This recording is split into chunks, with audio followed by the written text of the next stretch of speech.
احباب گرامی، اسلام کے دیگر مذاہب کے ساتھ کچھ امتیازات ایسے ہیں جو دیگر مذاہب میں نظر نہیں آتے۔ اللہ رب العالمین نے اس دین کو لازوال اور بے مثال بنایا ہے۔ یہ عالمگیر مذہب ہے، اس کی عالمگیر شریعت ہے، اور اس کی تدوین، اس کی بناوٹ، اس کی ساخت اللہ رب العالمین نے اس طرح سے کی ہے کہ کوئی بھی بندہ اس پر کوئی اعتراض نہیں کر سکتا، اور اگر کرتا ہے تو وہ اپنی کم فہمی کی وجہ سے کرتا ہے، کم عقلی کی وجہ سے کرتا ہے، وہ اللہ کے دین کے اندر کوئی غلطی نہیں نکال سکتا۔ معاشرے کے اندر پچھلے کئی ایک ادوار میں ایسے لوگ سامنے آتے رہے ہیں اور اب بھی موجود ہیں جو دین کے نام پر لوگوں کو گمراہ کرنے کی ناکام کوشش کرتے ہیں۔ اللہ رب العالمین نے اس دین کی حفاظت کا ذمہ نہ صرف یہ کہ لیا ہے، بلکہ اللہ رب العالمین نے اس کو کر کے بھی دکھلایا ہے کہ اللہ کی بات بدلہ نہیں کرتی، وہ جو کہتا ہے وہ ہو جاتا ہے۔ اس لحاظ سے اللہ سبحانہ و تعالی نے اس دین کو جب نازل فرمایا تو یہ کہہ کر نازل فرمایا کہ یہ ایسا دین ہے جو ہر ایک کے لیے یکساں مفید ہے۔ ادخلوا فی السلم کافہ، لیکن ایک مسلمان کو خاص طور پہ مخاطب کر کے کہا کہ دین کے اندر پورے کے پورے داخل ہو جاؤ۔ دین تمہارے اندر داخل نہ ہو، بلکہ تم دین کے اندر داخل ہو جاؤ، تم دین کی ایک ایک پابندی کو، اس کے ایک ایک قانون کو اللہ کی رضا سمجھ کر اپنے اوپر لاگو کر لو۔ جب تم ایسا کرو گے تو تمہاری زندگی میں سہولتیں پیدا ہونا شروع ہو جائیں گی۔ اور ہم دیکھتے ہیں کہ رسول اللہ صلی اللہ علیہ وسلم نے جن حالات میں دین پر عمل کیا، جن حالات میں لوگوں کو دین کی تعلیم دی، وہ اس سے کڑا وقت تھا۔ وہ اس مشکل وقت سے جو آج کل ہم مشکل وقت کہتے ہیں، وہ اس سے کئی حصے مشکل وقت تھا کہ آپ علیہ الصلاۃ والسلام ایک اکیلے تھے، جو ساتھ ساتھی ہیں وہ بھی انتہائی کمزور ہیں، اور اسلام کی نوزائیدہ ریاست جس کو ہر طرف سے تانوں کا سامنا کرنا پڑ رہا ہے، اور کبھی غزوہ احزاب ہے، کبھی بدر کا میدان ہے، کبھی احد ہے، کبھی منافقین کی سازشیں ہیں، کبھی یہود کی طرف سے شرارتیں ہیں، تو اسلام کو ختم کرنے کے لیے لوگوں نے بڑے پاپڑ بیلے، لیکن اللہ کا فضل یہ ہوا کہ اللہ نے اسلام کو غلبہ عطا کیا۔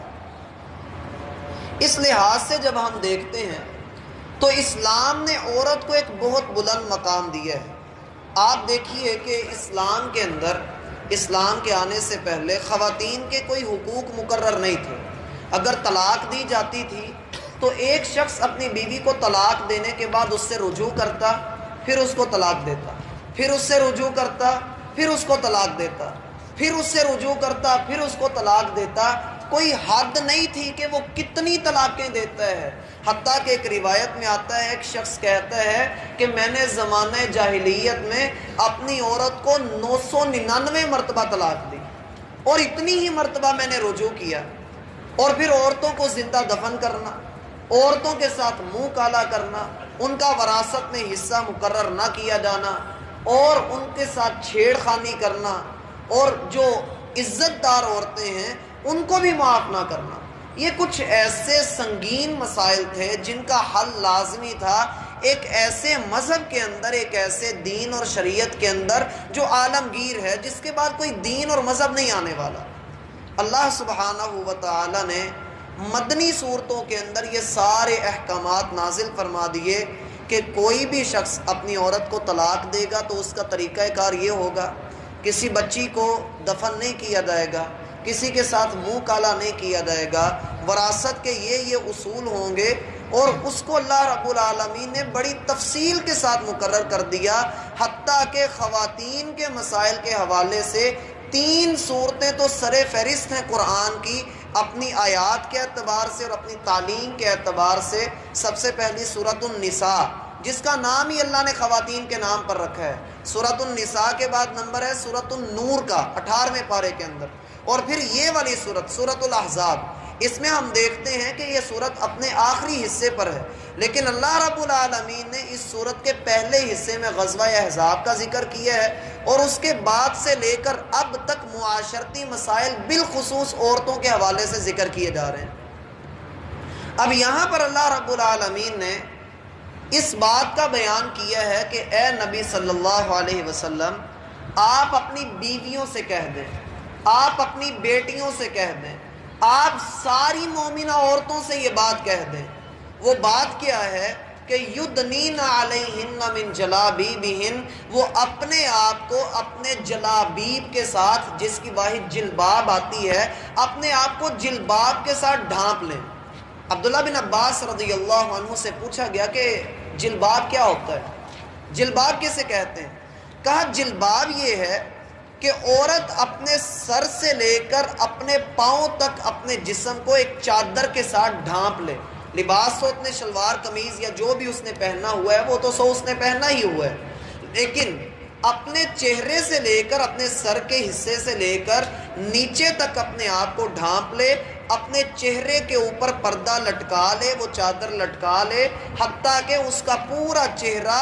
کور ہو جائے، جسے عام طور پہ گھونگھٹ کہا جاتا ہے۔ وہ عورت گھونگھٹ نکال لے، اور اگر وہ باہر نکلتی ہے تو ایسے گھونگھٹ اس نے لٹکایا ہوا ہو کہ پردہ اس کا جو چادر ہے وہ اس کے چہرے کے آگے لٹک رہی ہو، اور وہ نیچے دیکھے تو اسے رستہ نظر آ رہا ہو، لیکن دوسرے بندے اس کا چہرہ نہ دیکھ سکتے ہوں۔ یدنین علیہن من جلابیبہن، یہ تفسیر جو میں نے آپ کو بتلائی ہے یہ سیدنا عبداللہ بن عباس رضی اللہ عنہما نے بیان کی ہے، طبری کے اندر صحیح سند کے ساتھ یہ موجود ہے۔ اب بعض لوگ یہ کہتے ہیں کہ جی عورت اپنے چہرے کا پردہ نہیں کرے گی، اس کے لیے وہ سورۃ النور کی آیت کا سہارا لیتے ہیں کہ اللہ نے وہاں پر ارشاد فرمایا کہ عورت اپنا لباس پہنے، اور جو اس میں سے فطری طور پہ ظاہر ہو جاتا ہے اس میں عورت کو اجازت ہے وہ اپنا جسم ظاہر کر سکتی ہے۔ میرا بھائی یہ موقف میں نے پچھلی ملاقات میں بھی ذکر کیا تھا کہ اللہ کے رسول صلی اللہ علیہ وسلم کی تعلیمات کے برعکس موقف ہے۔ ہم دیکھتے ہیں آقا علیہ الصلاۃ والسلام فرماتے ہیں العینانی تزنیانی وزناہما النظر، آنکھیں زنا کرتی ہیں اور آنکھوں کا زنا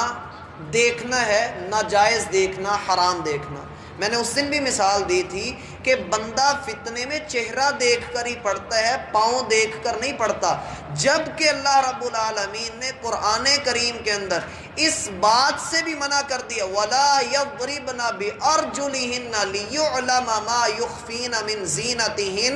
اگر عورت نے اپنے پاؤں میں پائل یا پازیب پہنی ہوئی ہے تو اس کو اس بات کی بھی اجازت نہیں کہ وہ پاؤں زمین پر زور سے مار کر چلے کہ کہیں اس کی زینت غیر مردوں تک نہ پہنچ جائے۔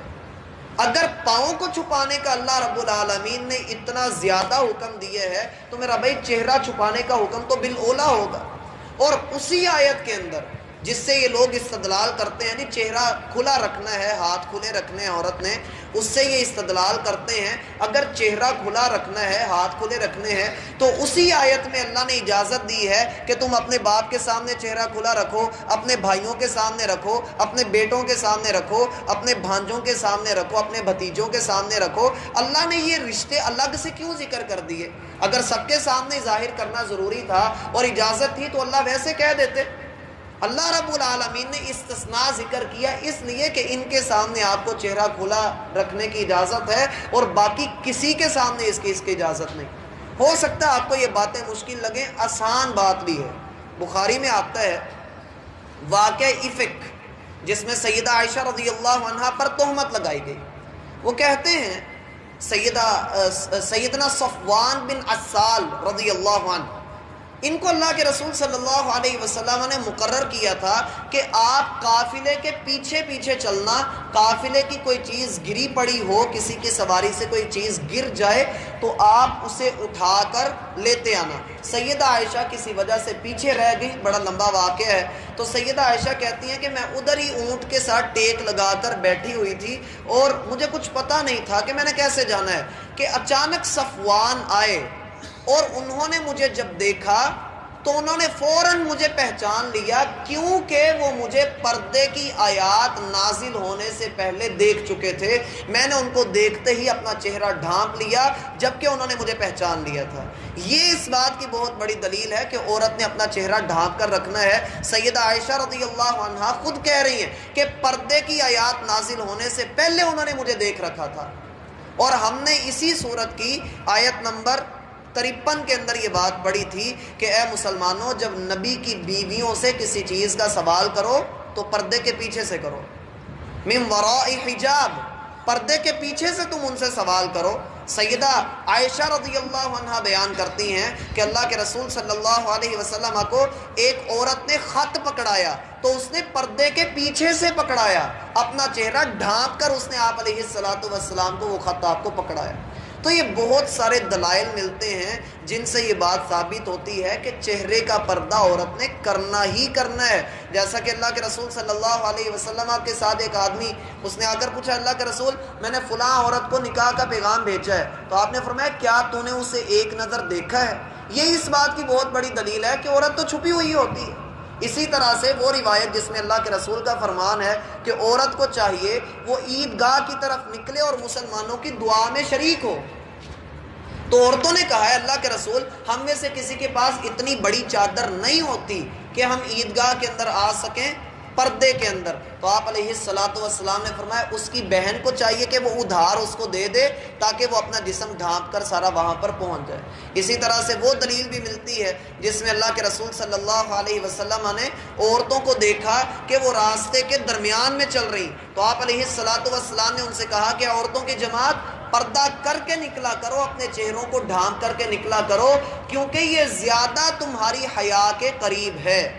جب ایسا کہا گیا تو سیدہ عائشہ بیان کرتی ہیں کہ میں نے دیکھا اللہ کی قسم عورتیں سیاہ چادریں لے کر نکلتی جو ان کے چہروں کے ساتھ ان کے پاؤں تک کے حصے کو ڈھانپ کر رکھتی تھی، اور پھر وہ عورتیں دیوار کے ساتھ لگ کر چلتی حتیٰ کہ ان کے کپڑے دیوار کے ساتھ اٹک جایا کرتے تھے اور وہ رک کر ان کو چھڑایا کرتی تھی۔ یہ بہت سارے دلائل اس حوالے سے ملتے ہیں کہ جس میں اللہ کے رسول صلی اللہ علیہ وسلم کی احادیث سے یہ بات ثابت ہوتی ہے کہ عورت نے اپنے آپ کو، اپنے چہرے کو، اپنے ہاتھوں کو ڈھانپ کر رکھنا ہے۔ بعض لوگ اس میں استدلال یہ بھی کرتے ہیں کہ حج کے دنوں میں نہیں کرنا، حج میں عورت نقاب نہیں کرے گی، تو بھائی نقاب نہ کرے، گھونگھٹ نکال کر رکھے۔ اصل مسئلہ شریعت نے چہرے کو ڈھانپنے کا کہا ہے، نقاب کا شریعت نے واقعی حج اور عمرے کے اندر منع کیا کہ عورت نقاب نہیں کر سکتی، لیکن شریعت نے یہ تو نہیں کہا کہ چہرہ کھلا رکھے۔ میں نے حدیث سنائی تھی، سیدہ عائشہ رضی اللہ عنہا کہتی ہیں ہم نے چہرے کھلے رکھے ہوتے تھے، لیکن جیسے ہی مردوں کی آہٹ ہمیں محسوس ہوتی ہم اپنے گھونگھٹ نکال لیتی، اپنے کپڑے لٹکا دیا کرتی تھی۔ اب ایک اور مسئلہ ہے یہاں پر کہ آیا پردہ جب عورت نے کرنا ہے، شریعت کہہ رہی ہے وہ بڑی چادر لے، اس میں تو برقع ہے ہی نہیں، عبایا گاؤن وغیرہ وہ تو اس کا تو یہاں پر ذکر ہی نہیں۔ تو میرا بھائی اللہ رب العالمین نے سورۃ النور کے اندر ذکر کیا ہے بِخُمُرِهِنَّ، خمر بھی چادر کو کہتے ہیں، خمر جو ڈھانپ لے، جلباب بھی چادر کو کہتے ہیں اور خمر بھی چادر کو کہتے ہیں۔ بعض علماء کرام کہتے ہیں کہ خمر ایسی قمیض کو بھی کہا جاتا ہے جو پورے جسم کو، یعنی عام طور پہ جو برقع ٹائپ لمبی قمیض ہوتی ہے جو پاؤں تک کے جسم کو ڈھانپ لیتی ہے، عورت کو وہ استعمال کرنی چاہیے، جیسا کہ سیدہ ام سلمہ رضی اللہ عنہا کی روایت سے ثابت ہوتا ہے۔ انہوں نے اللہ کے رسول سے پوچھا، اللہ کے رسول میرے پاس ایک عورت مسئلہ پوچھنے کے لیے آئی ہے، وہ کہتی ہے کہ میں اپنی قمیض کتنی لمبی کروں؟ تو آپ علیہ السلام نے فرمایا وہ پاؤں کے نیچے ایک بالشت لٹکا لے۔ تو سیدہ ام سلمہ کہنے لگی اللہ کے رسول اس طرح تو پاؤں ظاہر ہوں گے،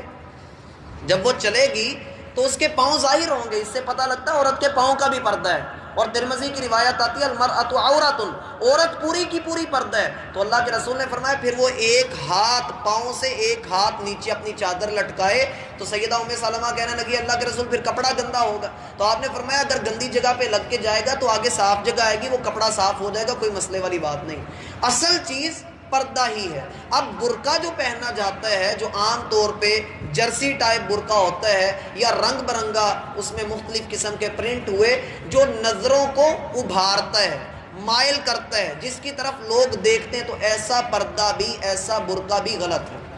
ایسا پردہ کرنا چاہیے جو سادہ ہو اور جس کی طرف نظر نہ اٹھے، وگرنہ ہم دیکھتے ہیں کہ ہماری خواتین اللہ ان کو ہدایت دے کہ وہ کیا کرتی ہیں، گھر کے اندر رہنا ہے تو خامند کے لیے ویسے اجڑی بڑی رہنا ہے، کوئی تیار شیار ہونے کا نہیں پتہ، جیسا کہ عبداللہ بن عباس رضی اللہ عنہما مونچھیں کاٹ رہے تھے تو کسی نے ان سے کہا کہ یہ آپ کیا کر رہے ہیں، آپ بوڑھے ہو گئے اور پھر آپ کو جوانوں والی باتیں سوجھی ہوئی ہیں، آپ بڑے بال بنا کر رکھتے ہیں، بڑا صاف ستھرا لباس پہنتے ہیں۔ کہا جو گھر میں میرے لیے سجتی سنورتی ہیں میں اس کے لیے نہ سجوں سنوروں۔ تو عورتیں اس وقت ایسا کیا کرتی تھیں۔ اسی طرح سے سلف کی عورتوں میں آتا ہے کہ وہ تہجد کی نماز ادا کرنے کے بعد اس نے اپنے رواج کا میک اپ کرنا شروع کر دیا، تو ایک شاگردہ کہنے لگی کہ یہ آپ کیا کر رہی ہیں؟ کہا اللہ کا حق ادا کر دیا، آپ اپنے بندے کا حق بھی ادا کرنا ہے۔ تو ہماری خواتین کا اکثر یہ ہوتا ہے کہ باہر نکلنا ہے تو تیار ہو کر نکلنا، خامن گھر کے اندر آیا تو وہ اسی حالت کے اندر ہے۔ یہ بالکل برعکس معاملہ ہے جس کو اللہ کے رسول فرماتے ہیں مائل ہونے والیاں، مائل کرنے والیاں، جو عورت خوشبو لگا کر اس طرح مردوں کے قریب سے گزرتی ہے فَهِيَ قَضَا وَقَضَا أَيْ زَانِيَہ، وہ عورت زانیہ ہے، وہ عورت زنا کرنے والی ہے، منہ کالا کرنے والی ہے۔ تو ان چیزوں کو بندے کو ذہن میں رکھنا چاہیے۔ اللہ فرماتے ہیں ذَلِكَ أَدْنَىٰ أَن يُعْرَفْنَ، یہ ان کا چادریں لٹکانا، یہ ان کا برقع پہننا، عبایا پہننا، یہ اس بات کے زیادہ قریب ہے کہ وہ پہچان لی جائیں گی۔ کیا پہچان لی جائیں گی؟ کہ یہ عزت دار عورتیں، یہ با پردہ عورتیں، یہ مسلمان خواتین ہیں۔ فَلَا يُؤْذَيْنَ، تو ان کو اذیت بھی نہیں دی جائے گی، کوئی ان کو تنگ بھی نہیں کرے گا۔ جیسے کہ عام طور پہ ہم سنتے ہیں نا دل کا پردہ ہوتا ہے، دل کا پردہ ہوتا ہے۔ آیت نمبر 53 میں ہم نے یہی پڑھا تھا ذَلِكُمْ أَطْهَرُ لِقُلُوبِكُمْ وَقُلُوبِهِنْ، اے صحابہ یہ تمہارے دلوں کے بھی بڑا بھلا ہے اور امہات المومنین کے دلوں کے لیے بھی بڑا بھلا ہے کہ جب تم ان سے پردے کے پیچھے رہ کر بات چیت کرو گے۔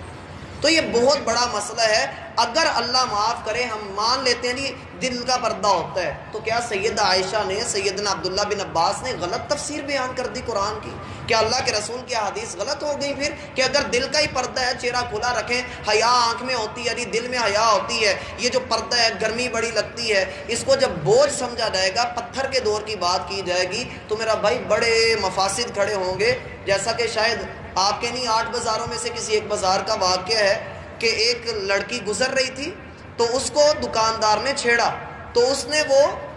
دکاندار کو تھپڑ مارا اور کہنے لگی مجھے بکاؤ مال سمجھا ہوا ہے۔ تو ایک بزرگ آگے بڑھے، انہوں نے اپنا صافہ اتار کر بچی کے اوپر دیا اور کہا بیٹی سجا سجایا مال بکاؤ ہی لگتا ہے، تو جس طرح گھر سے نکلی ہے تجھے اس طرح سے تیرے ساتھ چھیڑ خانی کی ہی جائے گی، تو پردہ کر کے نکل، کسی کی جرت ہے کہ وہ تیری طرف دیکھے؟ فَلَا يُؤْذَيْنَ، تو وہ اذیت نہیں دی جائیں گی۔ وَكَانَ اللَّهُ غَفُورًا رَحِيمًا، اللہ بڑا غفور الرحیم ہے، معاف کرنے والا۔ اگر کسی سے پچھلے زمانے میں غلطیاں ہوتی رہیں اب وہ توبہ کر لے۔ اور مجھے آج بھی اس عورت کی بات یاد آتی ہے کہ جب اس کو شدید گرمی کے اندر دیکھا گیا کہ اس نے ڈبل برقع پہنا ہوا ہے، شدید گرمی تھی، آج سے تقریباً 4-5 سال پہلے کی بات ہے، اس سے اس کی سہیلی خاتون نے پوچھا کہ تم نے ایسا کیوں کیا ہے؟ تو وہ نئی مسلمان ہوئی تھی، وہ کہنے لگی کہ جہنم کی گرمی اس گرمی سے زیادہ بہتر ہے، میں اپنا جسم ظاہر نہیں ہونے دینا چاہتی، مجھے ڈر ہے کہ ایک برقع ایک عبایا میرے جسم کو صحیح طرح ڈھانپ نہیں سکتا، اس لیے میں ڈبل پہنتی ہوں۔ اللہ ہمیں سمجھنے کی توفیق عطا فرمائے۔